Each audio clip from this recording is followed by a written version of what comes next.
Dios les bendiga, hermanos, en esta hermosa mañana.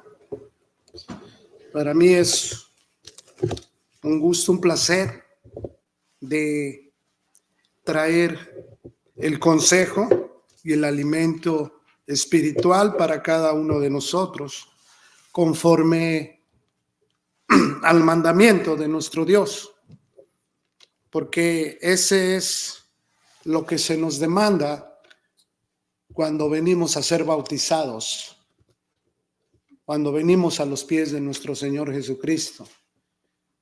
La salvación es gratis, no cuesta ni un solo centavo, ni un solo quinto hablando materialmente, pero estamos comprometidos a anunciar las virtudes de aquel que nos sacó de las tinieblas a su luz admirable.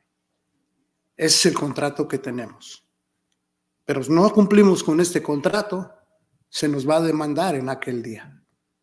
En aquel día nos van a preguntar, ¿qué hiciste? Y por eso es un gusto, es un regocijo en el corazón cumplir con el mandamiento de Dios.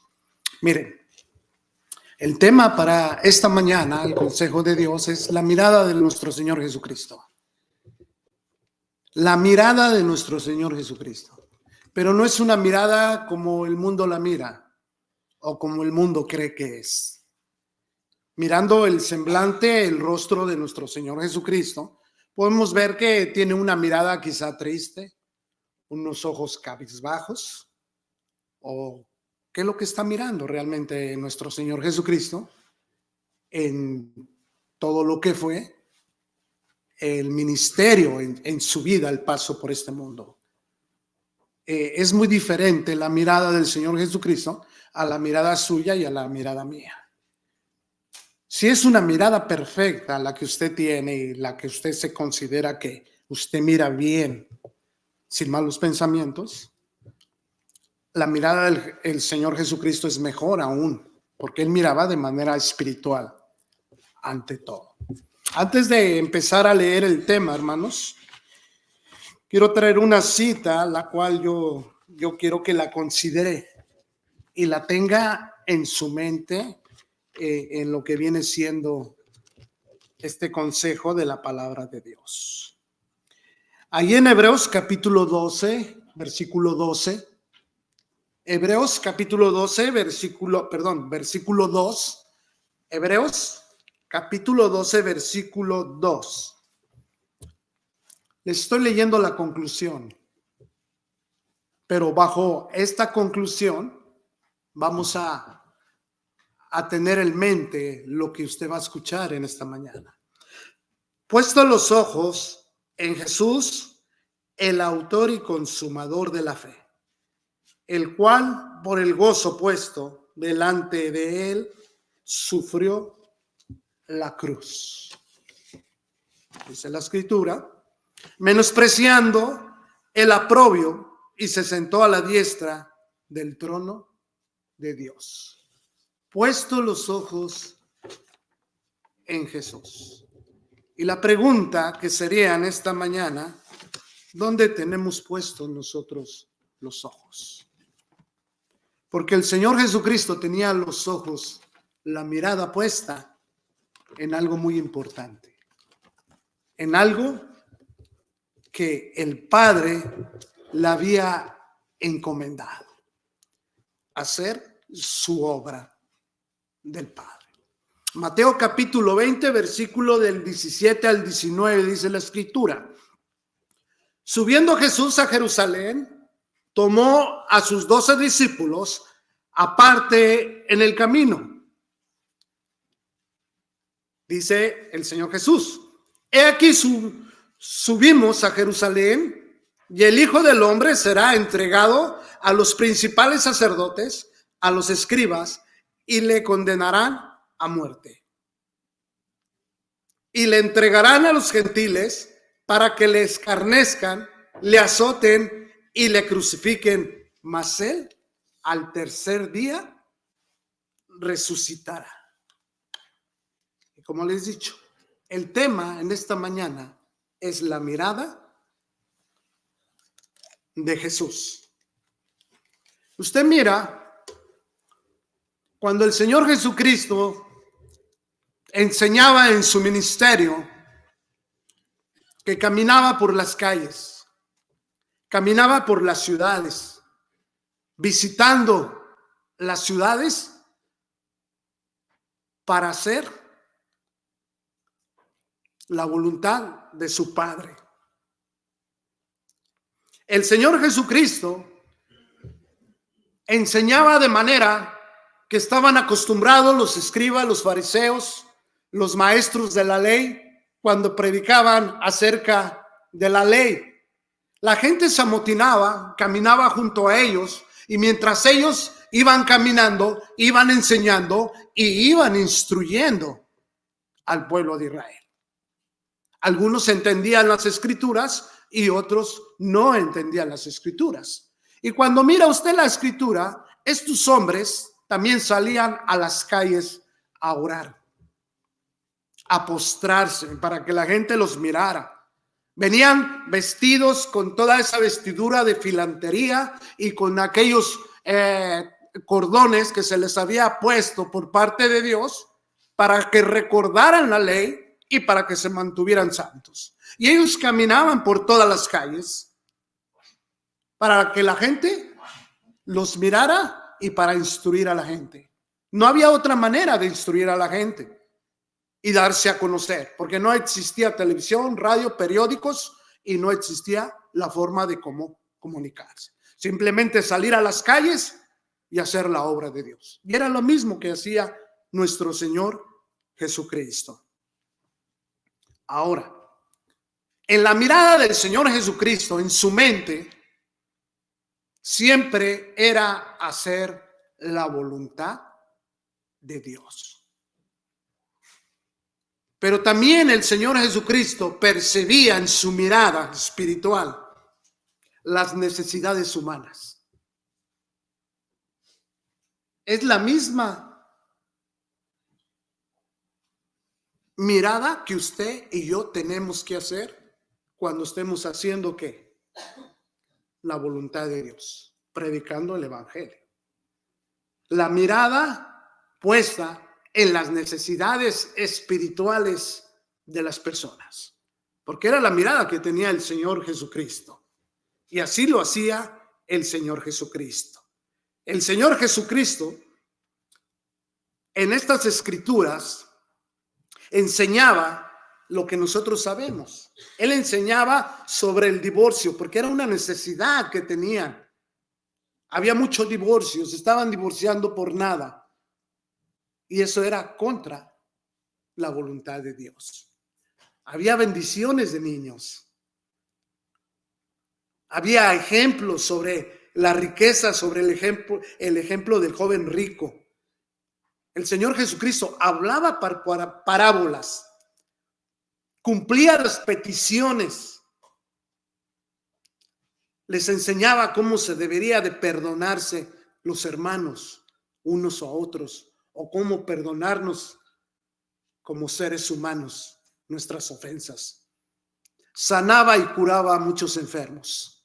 Veía las necesidades el Señor Jesucristo sin perder la principal mirada, que lo tenía que llevar hacia la cruz. Allí es donde no perdía el Señor la mirada. Y cada uno de nosotros también tenemos que mirar hacia dónde, hacia la cruz. Sobre todo aquellos que no han venido a los pies del Señor Jesucristo, aquellos que no se han venido a bautizar. Su mirada tiene que estar puesta ¿en dónde? En la cruz, en el bautismo. ¿Para qué? Para que muera el viejo hombre y resucite uno nuevo espiritual. Ahí tiene que estar nuestra mirada. Nuestro Señor Jesucristo, desde que comenzó su ministerio, que salió de aquella prueba de tentación en el desierto, empezó ¿qué? El gran sermón en el monte, el sermón de las bienaventuranzas.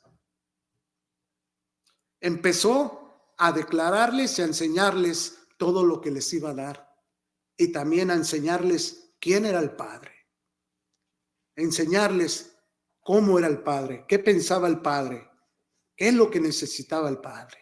También lo hizo el Señor Jesucristo, sin quitar la mirada de ir hacia la cruz. Es lo que nos está diciendo la Escritura.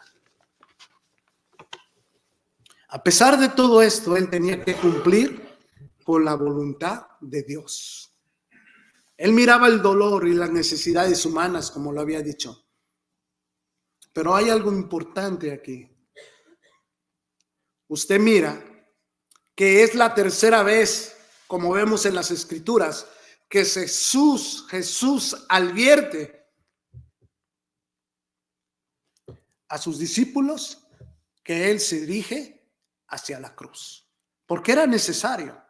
Siempre cuando estaba con los discípulos les advertía que él tenía que ir a la cruz.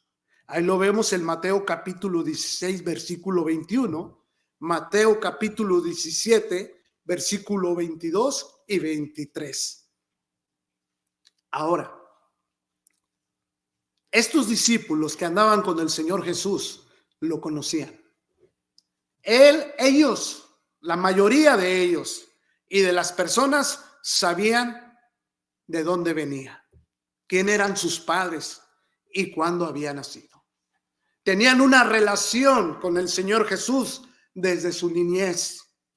Tenían una relación estrecha de amigos, de conocimientos, de problemas, de felicidades, como usted quizá alguna vez tuvo amigos en su infancia y aún todavía los tiene porque los conoce desde niños. Con esto quiero decir que estos discípulos y el Señor Jesucristo tenían una comunión muy estrecha de amor. Ellos se conocían. El Señor Jesucristo pasaba hambres con sus discípulos, pasaba temores con sus discípulos, pasaba felicidades con sus discípulos. Enseñaban, instruían. Había una amistad de corazón limpia y sincera. Se habían acostumbrado a andar con el Señor Jesucristo. El Señor Jesucristo se había acostumbrado a estar con ellos. Y es preciso también que lo que sentían unos, el Señor Jesucristo lo sentía. Cuando el Señor Jesucristo se sentía mal, los discípulos también se sentían mal. Porque es así. Que todos debemos de ser de un solo sentir. Y es lo que sentían. Tanto llegó esa estrecha amistad con el Señor Jesucristo. Ya no lo miraban como un amigo, ya no lo miraban como un hermano, ya lo miraban como el Dios.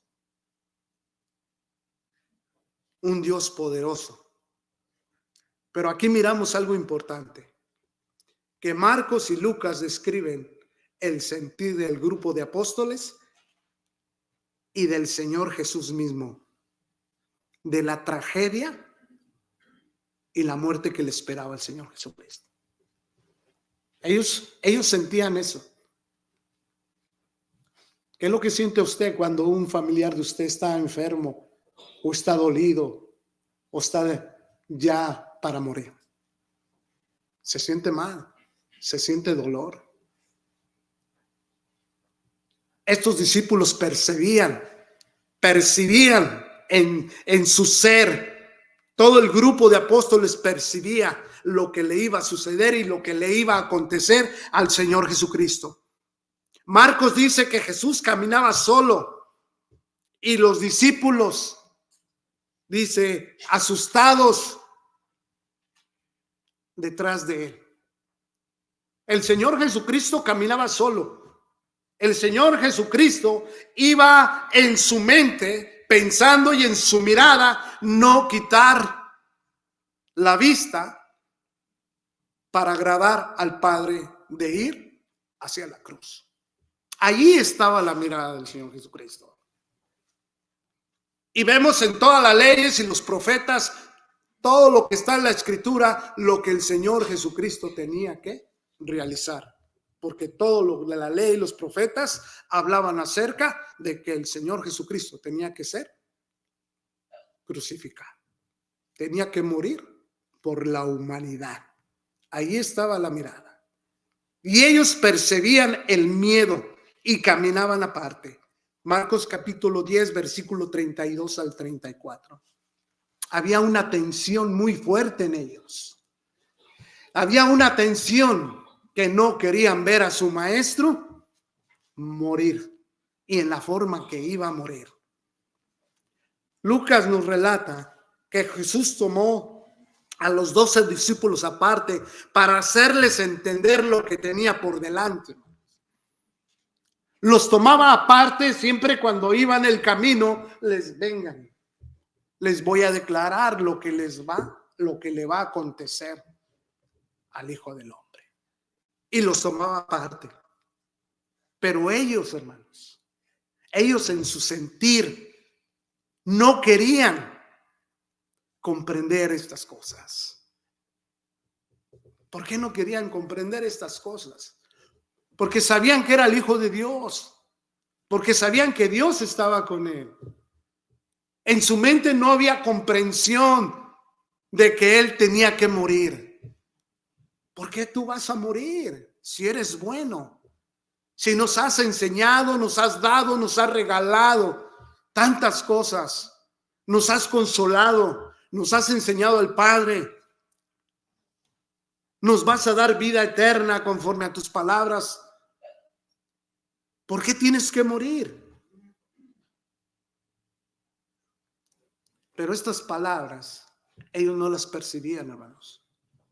Ellos no podían percibir estas palabras porque las tenían encubiertas en su mente. No comprendían que tenía que Jesús salvar a la humanidad. Y así caminaban, hermanos, todo el grupo de apóstoles. Y ahora vemos una decisión que toma el Señor Jesucristo. Vemos al Señor Jesucristo poniendo la mirada a Jerusalén. Vemos al Señor Jesucristo con una mirada decisiva, de forma deliberada, como queriéndose apurar para que terminara todo el sufrimiento que iba a acontecerle. Lo vemos a él ir con los ojos bien abiertos, con una mirada decisiva, yendo hacia Jerusalén, hacia la cruz. Vemos al Señor Jesucristo caminando, avanzando y pensando. Vemos al Señor Jesucristo como en una cápsula del tiempo, como que el tiempo se detiene, como que el reloj deja de dar vuelta a la manecilla y todo se oscurece como si fuera un eclipse, pero no es así. Era una extraña sensación que tenía el Señor Jesucristo en su ser, en su mente, en su cuerpo, corporalmente, mentalmente y espiritualmente. ¿Por qué sentía esta tentación, toda esta sensación el Señor Jesucristo? Porque él esperaba lo que le iba a acontecer físicamente, el dolor. Pero ni aún así quitaba la mirada hacia dónde iba. Porque era una mirada decisiva a hacer la voluntad de Dios. Y toda esa mirada decidida de hacer la voluntad de Dios la tenemos que tener cada uno de nosotros. Desde que venimos a las aguas del bautismo y vamos con una mirada levantándonos ahí de esa banca y decir: yo me quiero bautizar para el perdón de mis pecados. Quiero morir al viejo hombre. Quiero ser bautizado y limpiado con la sangre del Señor Jesucristo para el perdón de mis pecados y resucitar en una nueva vida, en una nueva criatura espiritual para recibir el don del Espíritu Santo, mantenerme fiel hasta la muerte y esperar la corona de la vida. Esa es la mirada que tenemos que nosotros tener, y es la misma mirada que el Señor Jesucristo tenía. A pesar de todo lo que iba a sufrir corporalmente, mentalmente y espiritualmente. Y aún más todavía tenía el Señor Jesucristo. Aún más todavía. Mire al Señor Jesucristo sufriendo. Pero aún había más sufrimiento en él. ¿Por qué? Porque a pesar de que iba a tener todo este dolor, él sufrió del corazón destrozado por la deslealtad de los amigos. ¿Y de quién estamos hablando aquí? De los saduceos, de los fariseos, de los escribas, porque ellos conocían la ley. Ellos sabían del Antiguo Testamento. Ellos sabían la escritura de los profetas. Ellos sabían que el Señor Jesucristo iba a morir por la humanidad, pero no tenía que morir de esta manera. Muchas veces culpamos y se culpa a alguien. ¿Quién entregó al Señor Jesucristo? No, pues que fue Judas Iscariote. Pero aquí miramos realmente quienes realmente entregaron a Jesús, a los gentiles, a los romanos. Aquí vemos a los saduceos, los fariseos, los escribas, los principales sacerdotes entregando al Señor Jesucristo para muerte en la cruz. Si lo que hizo Judas fue malo, imagínense lo que hicieron estas personas. El corazón destrozado por la deslealtad de los amigos, los que lo tenían que recibir, los que tenían que apapacharlo, los que tenían que adorarlo, los que tenían que hacer todo por él. Ahora lo vemos al Señor Jesucristo con el corazón destrozado por la deslealtad de ellos. Eso es lo que también sentía el Señor Jesucristo en su ser. También sentía el sufrimiento de la indignidad. ¿Quién ha sufrido el sufrimiento de la indignidad? Vemos al Señor Jesucristo que no era justo que Él muriera asesinado de esa manera, porque fue una manera indigna. Era la manera más horrible la que se le podía aplicar a una persona que era asesina, a una persona que tenía los más altos grados, digamos, de no ser una persona buena, de un asesino. El Señor Jesucristo sufrió injusticia porque no era justo que Él muriera de esa manera. Lo tenían como un asesino, como un criminal de lo más peor. Él sufrió eso. Y vemos también el sufrimiento de la indignidad. Sería entregado a los romanos para escarnecerle y golpearle. Y usted conoce que en esos tiempos los romanos eran expertos para aplicar todo el dolor con todos sus aparatos, con todos sus utensilios que ellos tenían para aplicar el dolor físico a todas las personas. Esa era una indignidad también. Era un sufrimiento que él iba a sufrir. Porque estos hombres saduceos y fariseos y maestros y sumos sacerdotes, ellos se limpiaban las manos y no querían hacer ese trabajo. Fue entregado ¿a quién? A los gentiles, para que fuese escarnecido el Señor Jesucristo. Pero ni aún así el Señor Jesucristo quitaba la mirada de lo que tenía que cumplir con la voluntad de Dios. Allí estaba firme el Señor Jesucristo. Y estuvo firme el Señor Jesucristo. Y vemos el sufrimiento de la crucifixión, el sufrimiento de la muerte, el sufrimiento que el Señor Jesús recibió. En todo su sufrimiento físico, emocional y mental que el mundo podía infringirle. Y déjeme decirle algo más. que nosotros miramos a veces la figura del Señor Jesucristo en fotografías o en crucifijos. Usted mira al Señor Jesucristo con pequeñas vestiduras, pero déjeme decirle que al Señor Jesucristo lo exhibieron totalmente desnudo. Imagínense estar totalmente desnudo, crucificado. Y ni así el Señor Jesucristo perdió la mirada. Yo invito a cada uno de ustedes que no pierda la mirada, que si estamos sufriendo por hacer la voluntad de Dios, gloria a Dios, hay que seguir sirviendo a la iglesia, hay que seguir sirviendo a los hermanos, a pesar de que tengamos este sufrimiento. Porque quiero decirles que el Señor Jesucristo tenía la mirada en algo que a usted y a mí nos está esperando también. El Señor Jesucristo tenía la mirada en algo que en usted y en mí nos estaba esperando. Porque ni aún así la mirada del Señor Jesucristo cambió de dirección. Él tenía la afirmación confiada de la resurrección. Él sabía que iba a morir. Él iba a pasar un amargo dolor en toda su vida, físicamente, mentalmente y emocionalmente, y con todo el corazón destrozado.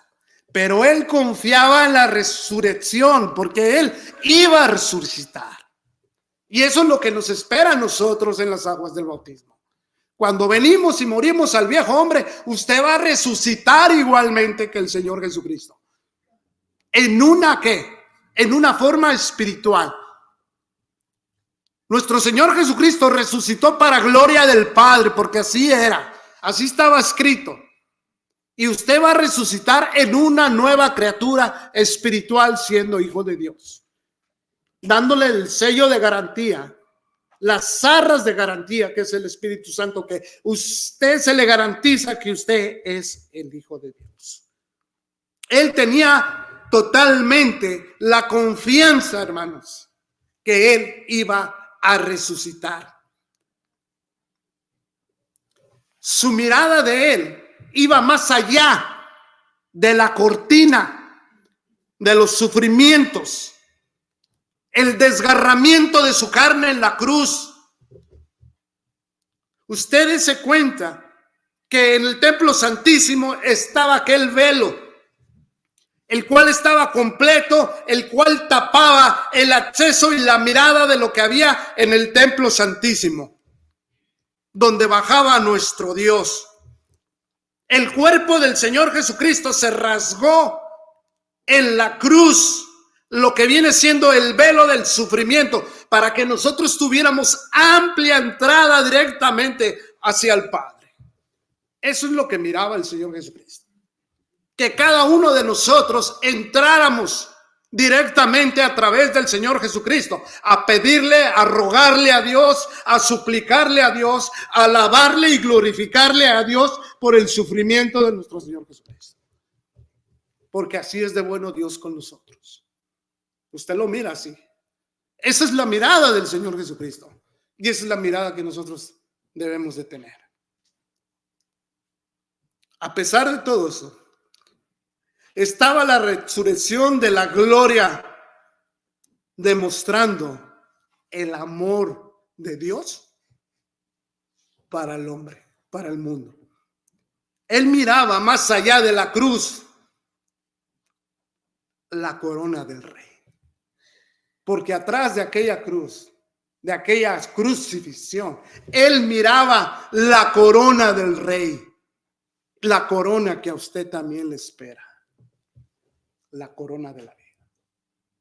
Usted va a ser coronado siendo fiel hasta la muerte. El Señor Jesucristo miraba esa corona y esa corona lo espera a usted también. Más allá de la derrota, él miraba la victoria, porque así fue. Porque él triunfó sobre sus enemigos, sobre el falso profeta, sobre Satanás. Él derrotó a sus enemigos. Satanás pensó que muriendo el Señor Jesucristo en la cruz había derrotado a Dios, pero no fue así. ¿Por qué? Después de la resurrección, que él tenía confiada y que confiaba en esa resurrección, y muriendo en la cruz, estaba la corona. Más allá de la derrota, estaba la victoria. Y más allá de la muerte, estaba la vida eterna. Si usted muere hoy, su viejo hombre, y viene a ser una nueva criatura espiritual, a usted también, si es fiel hasta la muerte, lo va a esperar la vida eterna. La conclusión, hermanos. ¿Dónde está tu mirada? ¿Dónde tienes tú tu mirada ahorita en esta mañana? ¿Dónde has tenido tu mirada todo el tiempo que has venido a las aguas del bautismo y que eres hijo de Dios, que eres parte de la iglesia de Cristo? ¿Dónde está tu mirada? ¿Dónde debe de estar tu mirada? Tu mirada tiene que estar puesta igual donde el Señor Jesucristo tenía la mirada.